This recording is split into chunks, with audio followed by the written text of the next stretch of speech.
Mas o que normalmente nos modelos hidrológicos a gente vai estar se preocupando nessa primeira abordagem que a gente vai trabalhar é tentar representar o que nós poderíamos chamar dos processos naturais, né? Os processos hidrológicos naturais que acontecem nas bacias e acontecem no planeta como um todo.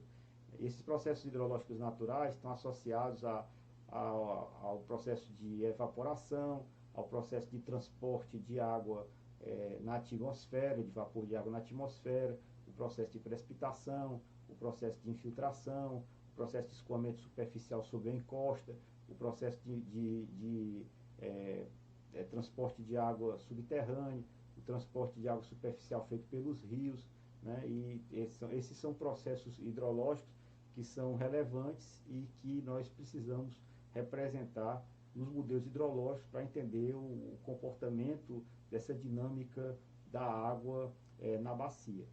E essa representação desses processos, normalmente, desses processos hidrológicos, normalmente a gente vai utilizar quando tem uma abordagem física, né? Pode ter um equacionamento empírico, né? Mas assim, quando você sempre vai tentar ligar a uma abordagem mais física, aqui no nosso caso, a gente vai entender que esses processos hidrológicos aqui de precipitação vão estar associados ao balanço de água e ao balanço de energia, né? Então a gente vai ver na modelagem dos processos hidrológicos numa bacia hidrográfica ou na escala do planeta como um todo, identificar esse balanço hídrico, né, e esse balanço de energia.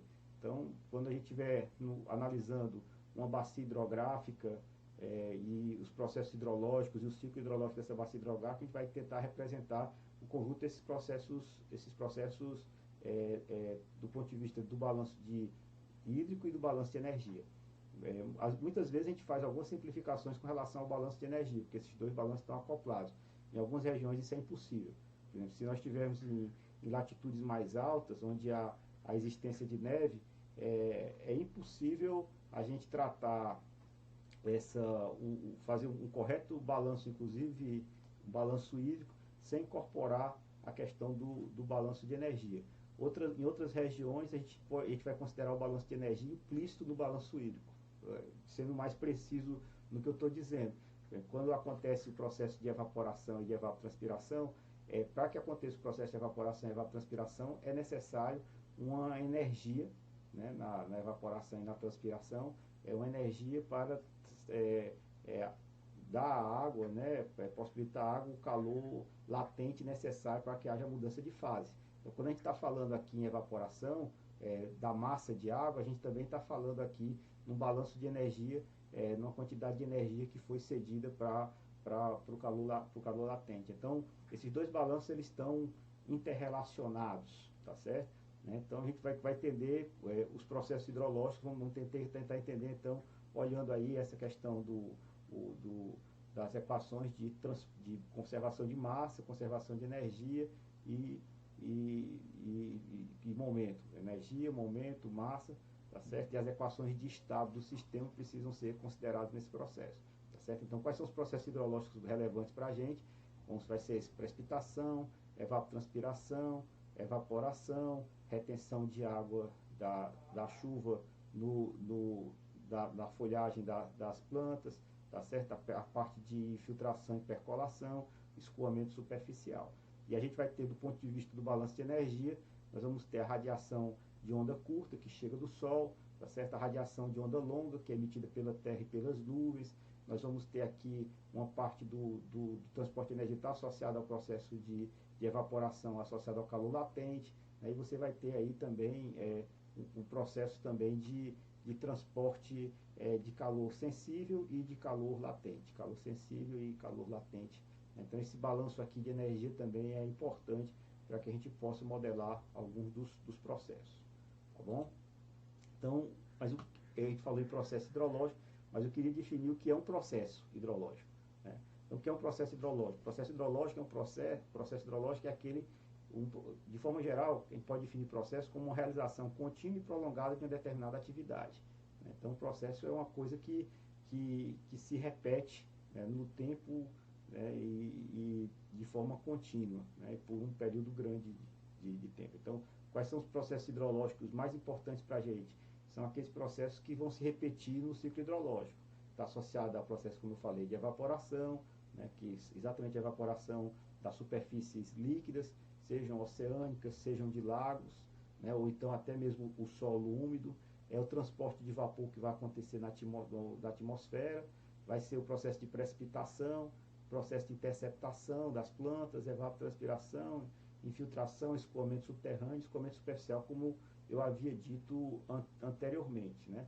E no caso específico dos processos hidrológicos, estão associados a esses transportes que acontecem no ciclo hidrológico. Então, é isso que a gente vai chamar de processo hidrológico, que é um dos elementos essenciais na modelagem hidrológica. Quando a gente está modelando, construindo um modelo ou aplicando um modelo hidrológico, nós estamos representando esses processos hidrológicos. Depois a gente vai ver como é que esses processos hidrológicos são representados. E aí nós vamos definir aqui como variável hidrológica, são as propriedades ou características mensuráveis desse processo hidrológico. Então a gente vai ter lá, por exemplo, a precipitação, e o processo de precipitação, ele está associado aqui a toda uma fenomenologia que vocês já estudaram anteriormente em algumas disciplinas de hidrologia básica, e essa fenomenologia toda, muitas vezes a gente utiliza um parâmetro para poder fazer uma inferência sobre esse processo de precipitação. Esse parâmetro que nós utilizamos para fazer essa inferência sobre o processo de precipitação normalmente é a quantidade de água de chuva que cai num pluviômetro, e nós vamos medir em milímetros por dia, milímetros por hora, né, um total de chuva. Então isso a gente vai considerar como sendo uma variável hidrológica que quantifica e que infere todo o processo de precipitação, tá certo? Essas variáveis hidrológicas, né, elas podem ser medidas por diferentes mecanismos, né, e assim, inclusive, que a gente consegue fazer algum tipo de representação dos processos hidrológicos. No caso da chuva, por exemplo, aqui eu estou utilizando como exemplo a sala de monitoramento da FUNSEMI. A gente pode ter informações que vão vir dos pluviômetros, tá certo? Que são aparelhos que nós temos medição uma vez por dia, ou se necessário, se ele encher também mais de uma vez por dia, mas ele totaliza a chuva num período de um dia, normalmente 7 horas da manhã, então ele pega ciclos de 7 da manhã de um dia a 7 da manhã do outro dia, ele faz essa totalização. Nós podemos ter estações meteorológicas com redes, com plataformas de coleta de dados, né, que funcionam como medição de diversas variáveis meteorológicas, e aqui nós podemos ter um pluviógrafo. Então, o pluviógrafo já tem inclusive a possibilidade de fazer medição subdiária, intervalos de tempo menores, tá certo, do que um dia, então mede a cada 5 minutos, intervalos de tempo menores do que um dia, né? E aqui também vão ter outras variáveis que vão poder ser medidas aqui nessa estação meteorológica, né, que está funcionando através dessa PCD, como é o caso de radiação solar, temperatura do ar, né, temperatura, umidade atmosférica, etc., vento, etc., né? Então aqui também são outras informações que são relevantes para poder se utilizar no modelo hidrológico. Vamos ter também radar meteorológico, né? Hoje esse aqui é o radar meteorológico que está localizado na UES, lá da FUNSEMI com a UES, o radar meteorológico de Fortaleza. Hoje temos um radar meteorológico maior do que esse, inclusive no estado de Ceará, que está localizado em Quixeramobim, que ele tem uma resolução espacial de 250 metros, então praticamente todo o estado de Ceará está coberto por quadrícula de 250 por 250 metros. A gente tem uma informação espacial sobre a precipitação no estado. Então é outra informação importante para medir a precipitação. Nós podemos ter sensores ligados a satélites meteorológicos, muitas vezes aí inferindo o total de chuva a partir de uma outra variável, como por exemplo a gente pode inferir intensidade de chuva a partir de temperatura de topo de nuvem, né? Temperatura de topo de nuvem podem chegar até menos 80 graus, menos 70 graus no nuvem cumulonimbus, e essa temperatura de topo de nuvem permite a gente inferir qual é o total de precipitação que está acontecendo num dado lugar, né? E além disso, alguns fatores importantes, como são os fatores oceânicos, que influenciam o regime de chuva, permitem muitas vezes a gente ter algum tipo de previsibilidade, seja na escala sazonal da precipitação, Então, em função disso, também tem sensores associados às condições oceânicas e outros sensores associados às condições atmosféricas, como é o caso de balão meteorológico, etc., que alimentam esse sistema e que permitem a gente fazer aqui uma medição, uma observação dessas variáveis hidrológicas. Sem essa observação das variáveis hidrológicas, fica difícil qualquer estratégia de modelagem ou de representação desses processos e de entendimento desses processos hidrológicos, tá bem? Então, um ponto importante que a gente tem que dizer desde o primeiro momento sobre as variáveis hidrológicas é que elas têm uma grande variabilidade espacial e temporal, né? Então, aqui a gente está vendo aqui um mapa que representa as precipitações do estado de Ceará. Então, a gente vê aqui os meses do ano e como muda a precipitação entre os diferentes meses do ano. O segundo ponto é como ela muda também no espaço, né? Então, essa variabilidade espacial é significativa, né? Por exemplo, nós temos regiões aqui no Ceará onde nós temos precipitação de 500, 600 milímetros, e temos regiões aqui no Ceará que nós temos precipitações de 1.200, 1.300 milímetros, né? No Brasil, nós temos regiões que temos precipitações em torno de 300 a 400 milímetros, e temos regiões na Amazônia com precipitações com mais de 3 mil milímetros. Então, a relação de 1 para 10 entre alguns lugares aqui no Brasil com precipitação baixa e alguns lugares no Brasil com precipitação mais elevada. Então, essa variabilidade acontece tanto na escala nacional, que é uma escala continental, como na escala, inclusive, regional. Aqui no Nordeste do Brasil, para citar um outro exemplo importante, nós temos uma variação extremamente significativa de precipitação na transição entre zona da mata, agreste e sertão. Então, tem uma variação abrupta e muito significativa em uma faixa de em torno de 100, 150 quilômetros.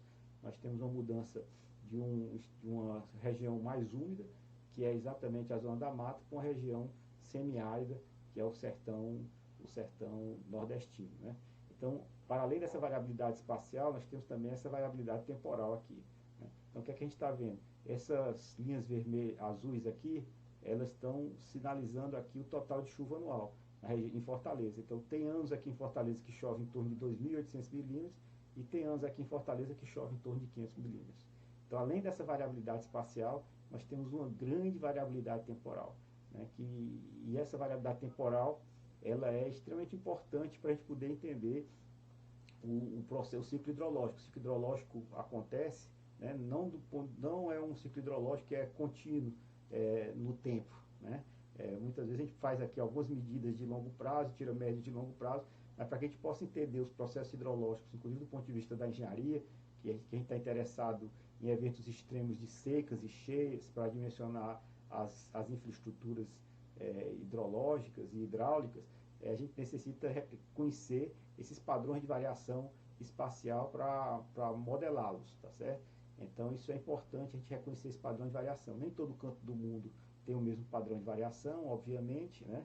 E aqui, a gente, além de ter esse padrão de variação que a gente chama interanual, anos úmidos e anos secos, a gente também tem um período de variabilidade multidecadal, décadas úmidas e décadas secas.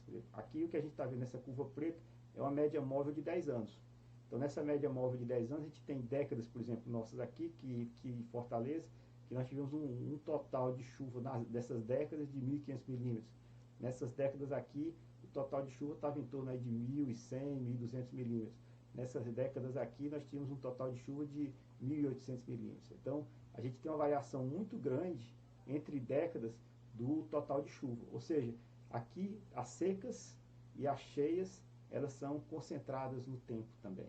Então, isso é uma outra característica importante dessas incertezas associadas às variáveis hidrológicas. Essas variáveis, a estatística, a probabilidade de você ter seca e cheia muda no tempo, né? Existe uma certa não estacionariedade, podemos dizer assim, entre aspas. Depois a gente podia discutir mais aprofundadamente esse conceito de estacionariedade, mas a gente poderia aqui, numa primeira aproximação, dizer que nós temos aqui um risco dinâmico, um risco que modifica-se no tempo, associado a esse padrão de variabilidade entre anos e esse padrão de variabilidade entre décadas, tá bem? essa variabilidade das características hidrológicas não se dá só na precipitação, e ali eu já faço uma adição, mesmo não tendo mostrado em muito detalhe, ao processo de evaporação. Mas também essa incerteza hidrológica está associada à variação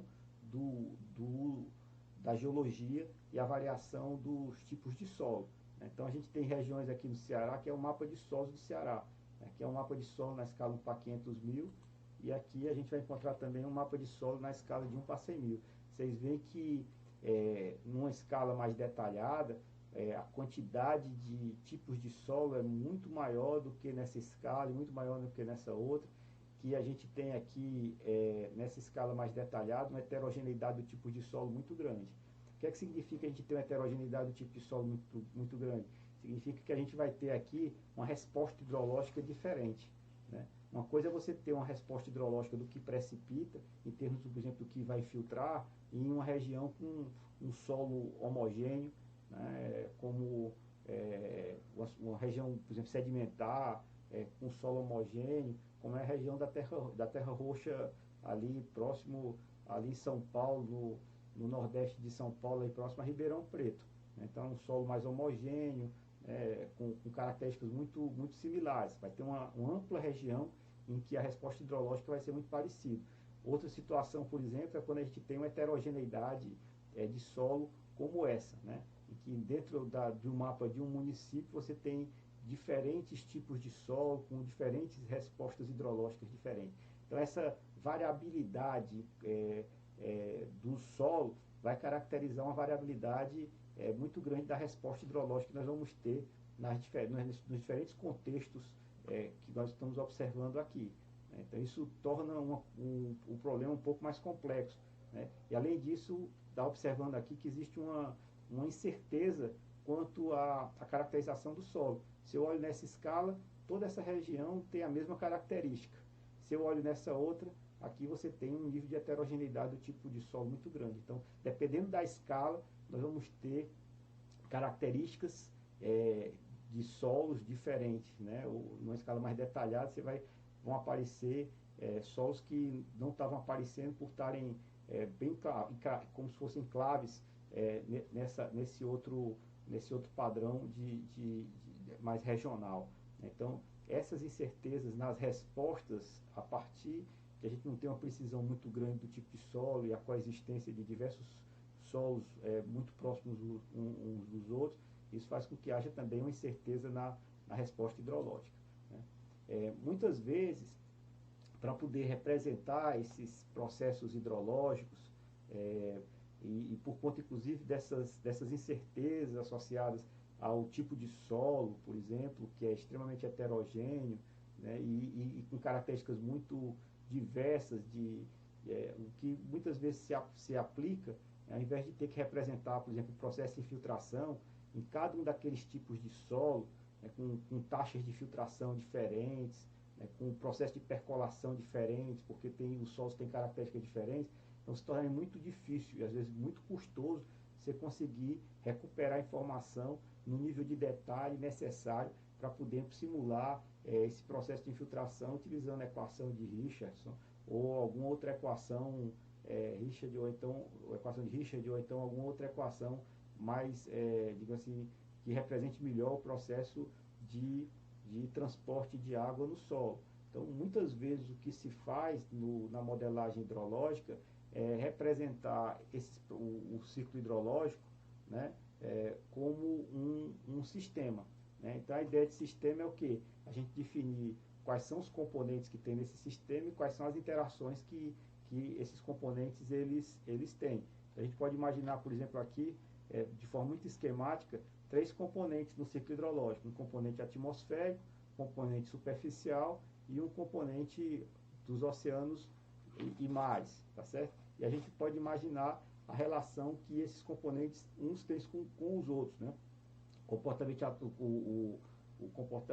compartimento atmosférico se relaciona com o compartimento superficial a partir da precipitação e da evaporação. Então, são os dois mecanismos de troca ou de interação que vão existir entre esses dois componentes, né? O componente aqui terrestre vai se relacionar com os oceanos e mares a partir da descarga fluvial, né? Aqui vai ter também troca de energia e de massa, né? Aqui vai ter troca basicamente de massa. Aqui também vai ter evaporação e precipitação, vai ter troca de energia e troca de massa. Então a gente pode começar a imaginar o ciclo hidrológico como sendo um sistema onde a gente pode identificar quais são os componentes e quais são as interações entre esses componentes. A modelagem dessas interações pode considerar as equações de transporte ou, né, pode ser considerado algumas equações do tipo empírica. Vamos pensar de forma mais detalhada nisso, tá certo? A gente pode imaginar então que tem aqui um compartimento atmosférico, um compartimento superficial e um compartimento subterrâneo. A gente pode identificar aqui que os processos que estão associados a cada um desses compartimentos, né, entre essa relação entre o compartimento atmosférico e superficial, vamos ter aqui a precipitação e o processo de evaporação. Aqui a gente vai ter um escoamento aqui dessa precipitação, a parte dessa precipitação que ocorreu aqui vai escoar sobre a encosta, outra parte vai infiltrar, uma parte que infiltra na região não saturada do solo vai gerar aqui um escoamento que a gente vai chamar de subsuperficial, vai existir aqui um processo de percolação, que vai ter aqui uma recarga do aquífero, essa recarga do aquífero vai gerar um escoamento subterrâneo, né? Esse escoamento aqui superficial o escoamento sobre a encosta vai gerar esse escoamento superficial, que vai se juntar ao escoamento subsuperficial e ao escoamento subterrâneo, formando o escoamento dos rios, né? E esse escoamento dos rios esses rios vão chegar aos oceanos, e aí vai realimentar o ciclo hidrológico. Então, essa representação é uma representação claramente do ciclo hidrológico como sendo um sistema, onde nós temos aqui nas caixinhas quais são os compartimentos desse sistema, ou quais são os nós desse sistema, e nós vamos ter aí nas setinhas quais são aí os fluxos ou as interações que existem entre esses diferentes componentes do sistema. Então, a gente pode modelar, e essas interações, os primeiros modelos hidrológicos, boa parte delas, e inclusive não só nos primeiros modelos hidrológicos, mas nos modelos hidrológicos hoje, que nós chamamos de conceituais, elas são fluxos que são fluxos medidos avaliados, quantificados a partir de equações empíricas, tá certo?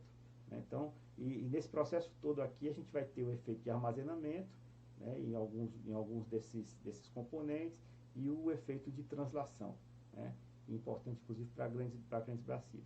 Então, eu falei que o sistema hidrológico podia ser visto como sendo um sistema, mas talvez a gente precise aqui formalizar um pouco mais uma definição do que é um sistema hidrológico, né? A gente podia dizer que um sistema hidrológico é qualquer estrutura, dispositivo, esquema ou procedimento, real ou abstrato, que se relaciona em uma determinada referência de tempo a uma entrada, que é a causa ou estímulo. Essa entrada pode ser de matéria, energia ou informação, e uma saída, que é o efeito de resposta, que essa resposta pode ser uma informação, energia ou uma matéria. Ou seja, a gente está identificando aqui que o sistema hidrológico, né, ele pode ser real ou pode ser uma simplificação desse real, uma representação abstrata do que acontece efetivamente na bacia hidrográfica e nesse ciclo hidrológico que a gente está tentando representar a partir desse conceito de sistema, né? Então vão ter essas estruturas, né, que vão estar associadas, essas estruturas do ciclo hidrológico. Então elas vão ter elas têm então esse sistema recebe uma entrada e essa entrada é modificada pelo comportamento do sistema em uma saída. Vamos falar um pouco mais sobre isso, né, e utilizar aqui agora a definição do Venteschow, né, que ele diz, que é uma outra definição, mas que representa a mesma coisa, dizendo assim, que o sistema hidrológico é definido como estrutura ou volume no espaço, delimitado por uma fronteira, que aceite água e outras entradas, opere sobre elas internamente e que produz uma saída. Então, por exemplo, a gente vai ter algumas entradas do sistema, tem um operador que é exatamente o sistema hidrológico, tá certo? Que pode ser uma unidade de resposta hidrológica qualquer, uma bacia, e a gente tem uma saída. Então, a lógica de analisar o sistema é identificar, a gente pode analisar o sistema como um todo, identificar quais são as componentes que vão existir desse sistema e como é que elas interagem, né? Como eu já falei anteriormente. Repetindo novamente esse conceito, mas de uma forma mais objetiva. Uma possibilidade de a gente imaginar, então, é que nós temos aqui o sistema hidrológico, que é a bacia hidrográfica. Esse sistema hidrológico ele é solicitado, tem como entrada a precipitação, a evaporação e a transpiração. Esse sistema hidrológico modifica essas variáveis aqui, né, a partir das suas unidades de resposta hidrológicas, etc. E ele produz, então, a partir dessa modificação dessas entradas, uma saída, que é exatamente a vazão.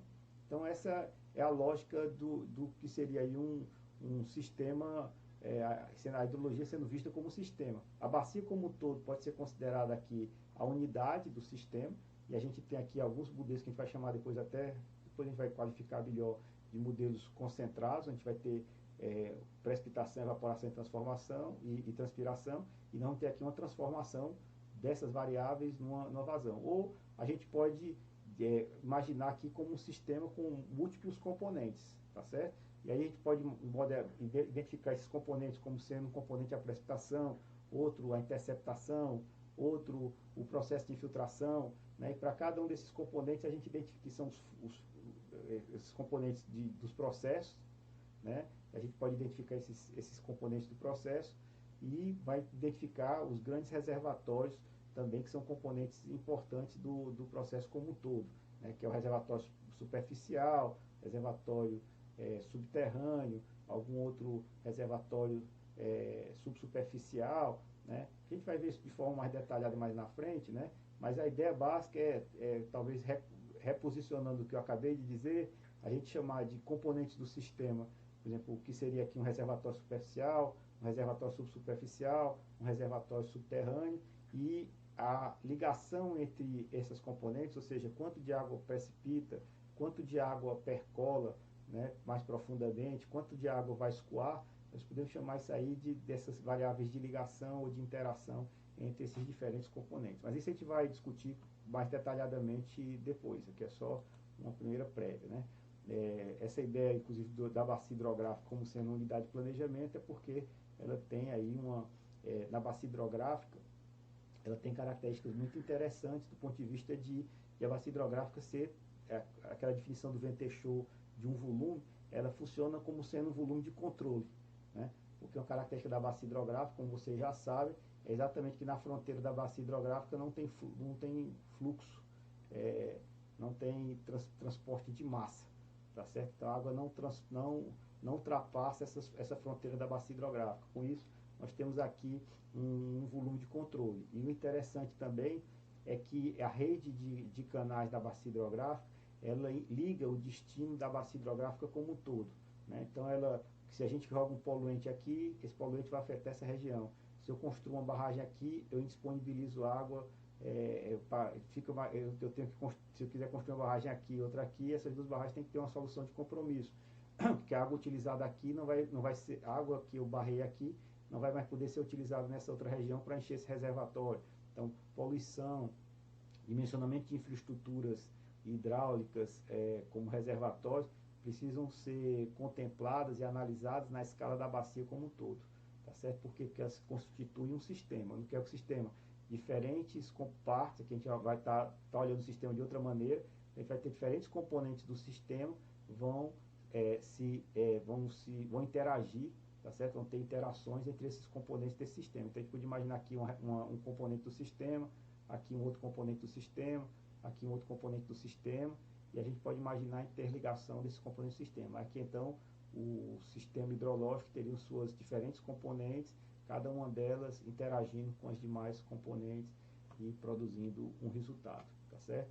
Então é por conta talvez possivelmente por conta dessa interligação que existe na rede fluvial, ou seja, os diferentes subsistemas que a gente poderia imaginar dentro de uma bacia hidrográfica, essa interdependência das diferentes regiões ou dos diferentes componentes desse subsistema, que possivelmente o legislador brasileiro definiu a bacia hidrográfica como sendo aí uma unidade de gestão, porque o poluente que é lançado num ponto impacta o outro.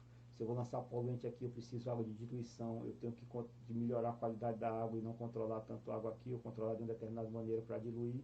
Então, a bacia hidrográfica ela está extremamente interligada nos seus diferentes momentos. Então, isso é extremamente importante para a gente, tá bom? Eu falei que no início que a gente tinha interesse em representar a bacia hidrográfica e os processos hidrológicos na bacia, e falei que a gente trabalharia a bacia hidrográfica também como sistema. De fato, essas são duas possibilidades, de duas abordagens, né? Quando a gente tenta produzir modelos orientados mais a melhor representação dos processos hidrológicos, né? Na lógica do processo, a gente vai estar sempre olhando modelos que consigam ser representados a partir das equações de conservação de massa, conservação de momento, conservação de energia e as equações de estado do sistema. Quando a gente procura uma abordagem mais uma lógica da bacia hidrográfica como sendo um sistema, a gente tem que definir quais são os componentes desse sistema e definir qual é o tipo de interação que a gente vai ter entre esses componentes do sistema. Essas abordagens, elas não são totalmente contraditórias, mas normalmente, que a gente vai ver depois também com de detalhe mais à frente nesse modo, é que esses modelos com uma lógica de processo, que representam o processo, são o que nós vamos chamar de uma representação de base física dos processos hidrológicos, enquanto esses modelos, olhando a bacia hidrográfica como sendo um sistema, que a gente vai chamar de uma representação conceitual, né? E esses modelos de representação mais conceitual da bacia hidrográfica, muitas vezes vão utilizar como modelo matemático de representação dessas interações do sistema, equações empíricas, tá bom? Para a gente poder aqui olhar aqui uma forma de enxergar aqui a bacia hidrográfica como sistema, a gente pode pegar esse vale aqui, que é um rio, uma foto, aqui essa foto foi tirada da barragem Pum Claro, olhando o baixo vale do rio Elqui, né? Eu gosto muito dessa foto porque aqui a gente vê muito claramente aqui o interflúvio, né? Que é exatamente o divisor de água. Aqui a gente vê a encosta, né? Estão vendo aqui várias encostas várias encostas aqui dessa bacia hidrográfica. Aqui a gente tem aqui o curso do rio principal, planície de inundação. Então os elementos aqui são muito bem delimitados, né? A calha principal, o que pode vir a ser uma calha secundária ou cheia, e as encostas e interflúvios, né?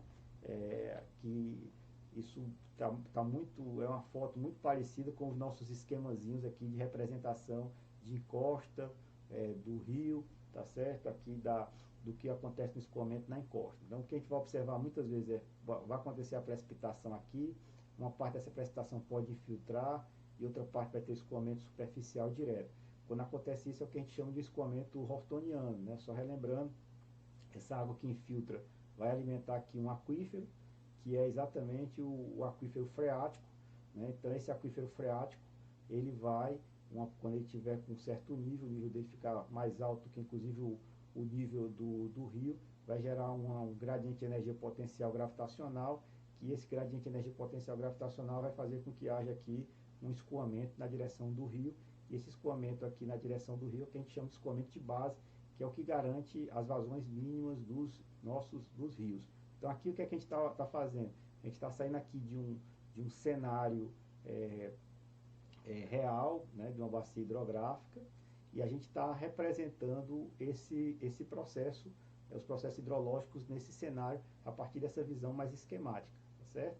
Então o que é que a gente pode, ainda abstraindo mais ainda com o sistema, a gente pode imaginar que vai existir aqui um reservatório superficial, né? Vai ter aqui a precipitação, e aqui a gente está gerando um modelo conceitual basicamente do escoamento da água aqui no solo.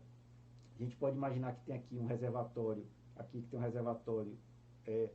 subsuperficial, que é um reservatório que está associado à região não saturada do solo, que mais profundamente vai existir um lençol freático, né? E aí nesse lençol freático, entre esse reservatório subsuperficial e esse reservatório subterrâneo, que é o aquífero freático, vai existir um processo de percolação, né? a alimentação desse escoamento subsuperficial é feita pelo processo de infiltração, e esse escoamento aqui vai se dar aqui um escoamento de base, que vai estar associado a esse rio. Então, aqui vocês estão vendo como nós construímos de forma bem simplificada um modelo conceitual, né, olhando aqui a bacia hidrográfica como sendo um sistema, tá bom? Tá claro isso? Então, é assim que a gente olha. E aí, o que é que a gente vai fazer? A gente pode pegar esse modelo conceitual aqui e desenvolver aqui um modelo matemático conceitual associado a esse sistema. Então, a gente definiu aqui a bacia hidrográfica como tendo aqui uma parte do sistema, uma componente do sistema seria esse reservatório, esse aqui é uma outra parte do sistema, e aqui são as interações que vão existir, tá bom? Então, aqui a gente pode pegar essas duas equações aqui básicas, né? Uma equação que é a equação da conservação da massa, ou seja, a variação da massa, né, com o tempo nesse reservatório, por exemplo, subterrâneo, ela é o que entra pela percolação, menos o que sai pelo escoamento de base. Então, essa equação aqui claramente é a equação da conservação da massa. E a gente vai representar aqui o escoamento de base por uma equação empírica, que é a equação do reservatório linear, né, que eu estou dizendo que o escoamento de base, ou seja, essa vazão que está saindo aqui, ela é proporcional, de forma direta, linearmente proporcional, ao volume de água que tem no aquífero. Então, essa aqui é a equação clássica do reservatório linear, e aqui é uma equação empírica. Então, essas duas equações empíricas, né, que associam aqui o escoamento de base e o armazenamento no escoamento do aquífero subterrâneo, essas duas equações permitem a gente calcular qual é, porque nós temos aqui duas equações, né, e duas incógnitas. Com isso a gente consegue resolver essa equação diferencial e por exemplo, sob uma hipótese, quando o R for zero, né, a gente tem, ou seja, parou de chover, esse reservatório secou, não percola mais. Então, o que vai acontecer com esse reservatório? Que é exatamente a situação do período de estiagem, quando passam vários dias sem chover, e esses vários dias sem chover faz com que esse reservatório seque, não tenha mais percolação, e a gente só vai ter aqui, basicamente, desculpem, o reservatório subterrâneo aqui sendo esvaziado. Então, nesse caso aqui, a gente vai ter essa equação. A gente vai voltar a modelos e modelos mais sofisticados, mas aqui é só para mostrar qual é a ideia que está por trás da modelagem ou da representação da bacia hidrográfica como sendo um sistema, e que tipo de modelo pode surgir a partir desse processo de representação, tá certo? Outra abordagem que a gente podia ter é uma abordagem mais olhando os processos. Então, se eu tenho aqui a teoria do escoamento hortoniano, que é a mesma que a gente estava conversando anteriormente, a gente tem aqui a precipitação, uma parte da água infiltra, e aqui a parte que escoa na encosta. Tá certo? Então, eu posso representar esse processo a partir de uma equação de transporte, que é a equação de transporte, onde eu vou ter aqui a vazão por unidade de comprimento, aqui a lâmina d'água, né, que eu vou ter naquela encosta, aqui é o processo de intensidade de chuva, e aqui é a infiltração.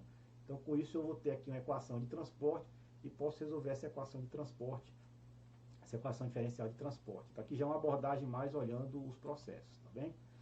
Outra linha também que a gente pode analisar, e aí é um outro modelo olhando a questão dos componentes, é esse aqui, na realidade aqui é um modelo de Clark, onde a gente pode olhar a sequência de precipitação efetiva, hidrograma tempo-área e o efeito do armazenamento na superfície. Aqui é um modelo que ele vai tentar representar os diferentes momentos do sistema, mas representar de forma mais explícita o que é transporte e o que é armazenamento na bacia. E aqui é um modelo onde a gente pode dar uma olhada aqui no sistema hidrológico de forma mais completa, e aqui inclusive para mostrar que pode não haver contradição entre você aplicar de forma combinada uma representação mais física de processo e a representação da bacia hidrográfica como sendo um sistema. Então a gente pode imaginar que as diferentes componentes do sistema, que é esse processo de discretização da bacia, cada unidade dessa aqui é uma unidade de resposta hidrológica. Nessa unidade de resposta hidrológica aqui, nós vamos ter o processo de evaporação, transpiração, percolação, etc. Né? E essas unidades se relacionam com as outras a partir do escoamento subterrâneo e a partir do escoamento superficial. Elas chegam então aqui nesse grande elemento que é a encosta, vai chegar num elemento importante que é a calha fluvial, onde vai se dar o escoamento fluvial, e a partir daí a gente vai representar o que vai acontecer, os processos hidrológicos que vão acontecer em cada uma dessas unidades de resposta hidrológica, e a partir da relação de uma para outra, transporte de água superficial ou subterrâneo, a gente vai ver como é que vai se propagar essa água até chegar no rio. Ou seja, aqui uma parte da água vai ficar retida na própria unidade de resposta hidrológica, como na forma de armazenamento subterrâneo ou superficial, que é bem pequeno, mas é mais subterrâneo. E uma parte vai ter também transporte dessa água no decorrer da bacia, que vai ser um processo de translação. Chegando aqui da calha do rio, uma parte dessa água vai ficar armazenada na própria calha do rio e outra parte dela vai ser transportada para a jusante. Então, aqui tem um pouco esse misto, né, entre as duas formulações que eu anteriormente comentei com vocês. Né? De novo, reforçando aquele ponto que eu fiz anteriormente, de que nós estávamos observando muitos processos hidrológicos do ponto de vista dos processos naturais, reforçando que a ação do homem ela modifica esses processos naturais, e a gente precisa, em diversas bacias hidrográficas, considerar essa ação do homem. Né? Muitas vezes o que a gente faz em algumas bacias é o que a gente chama de renaturalizar as séries temporais, ou seja, retirar a ação do homem, tentando transformar as vazões e algumas variáveis hidrológicas de referência como estando nas condições normais antes da ação do homem. Obviamente isso está sempre muito cheio de hipóteses e de simplificações, mas aqui é uma imagem de satélite para mostrar para vocês a região de Limoeiro do Norte, onde a gente vê aqui pivô central, reservatórios, a construção da cidade. Tudo isso modifica a paisagem, e essa modificação da paisagem que está acontecendo, a modificação centralmente do uso da terra que está acontecendo aqui nessa região, vai modificar a resposta hidrológica. Modificando a resposta hidrológica aos estímulos de precipitação e evapotranspiração, a ocorrência das vazões vai ser diferente. Então, todo o processo de ocorrência e circulação da água nessa região vai ser um processo de ocorrência da água modificado com relação ao pré-existente natural. Tá certo? Então, essas ações antrópicas do homem, localmente, que estão associadas à construção de reservatórios, irrigação, transporte de água em adutoras por diferentes usos, né, e a utilização da água nas cidades. Então, esses eventos na escala mais local, combinados com eventos de ação do homem que estão acontecendo na escala do planeta, que é, por exemplo, a questão da mudança do clima, faz com que ocorra aqui modificações no padrão de ocorrência da água na bacia. Né? Você tem aqui um rio que antes fluía naturalmente, você constrói um barramento, e com esse barramento você constrói um lago artificial, você modificou completamente essa região. Né? Antes você tinha um ambiente lótico, tá certo? Aqui você agora vai ter um ambiente lêntico. Os peixes que estão adaptados ao ambiente lótico são diferentes dos peixes que se adaptam ao ambiente lêntico. Aqui existia um certo transporte de sedimento, em função inclusive da energia que o rio tinha. Essa energia agora modificou-se aqui e o sedimento vai ser depositado. Né? Uma parte a água que sai aqui com relação ao sedimento, ela tem uma quantidade menor de carga de sedimento, com isso pode ter erosão nessa região, vai ter um processo erosivo maior. A gente, por exemplo, quando tem uma cidade, você pode, um pé de irrigação, você tira uma quantidade de água importante dos rios em vários pés de irrigação, essa água vai infiltrar e vai recarregar aquífero, modificando aqui a circulação da água nessa região. Uma parte dessa água pode voltar para o rio, outra parte dessa água vai ser evapotranspirada nessa região, nessa outra região. né? A mesma coisa acontece com o processo da indústria e as cidades também, né? E aqui na cidade, na indústria, na irrigação, não só a quantidade de água é modificada, mas a qualidade também, porque na cidade a gente vai ter uma água de retorno que vai voltar para o rio. Essa água de retorno que vai voltar para o rio, ela tem muitas vezes, mesmo que tratada com tratamento secundário, ela vai ter nutrientes, nitrogênio e fósforo que vão modificar a quantidade de nutrientes que tem aqui, com isso vão modificar o padrão de trófico desse trecho de rio, tá certo? Você então, lembre-se que de cada unidade de água que é tirada da cidade, 80% volta na forma de esgoto, né? Além disso, você tem micronutrientes, você vai ter também o impacto também com outros poluentes emergentes, tá certo? De antibióticos, etc., aqui também, que estão modificando o padrão não só de quantidade e qualidade da água do rio, né? Modificamos aqui o padrão também de sedimento, né? Modificamos então o comportamento, inclusive, da biota, porque os peixes que vão existir aqui não são os que pré-existiam quando o ambiente era lógico, né? Então, aqui é uma mudança no mundo físico, químico e biológico da bacia hidrográfica a partir dessa ação do homem. E essa bacia hidrográfica agora vai ser condicionada também por efeito de mudança do clima a outras temperaturas, a outro regime de precipitação, e com isso também as forçantes que operavam sobre essa bacia vão ser forçantes também que vão se modificar, né? E isso não acontece só na escala local, mas como eu já relatei anteriormente, isso também vai acontecer na escala do planeta como um todo, tá certo? Então, essa aqui eram algumas observações iniciais, tá certo? Que eu tinha para fazer aqui nesse módulo, né, para a partir de agora a gente avançar para uma definição do que é um modelo hidrológico. Mas isso eu vou comentar com vocês em um outro vídeo, tá certo? E aí a lógica vai ser discutir o modelo hidrológico de uma forma mais conceitual, para em seguida a gente poder entrar de forma mais sólida no que diz respeito aos modelos hidrológicos. Obrigado por me acompanhar até esse ponto e até o próximo vídeo.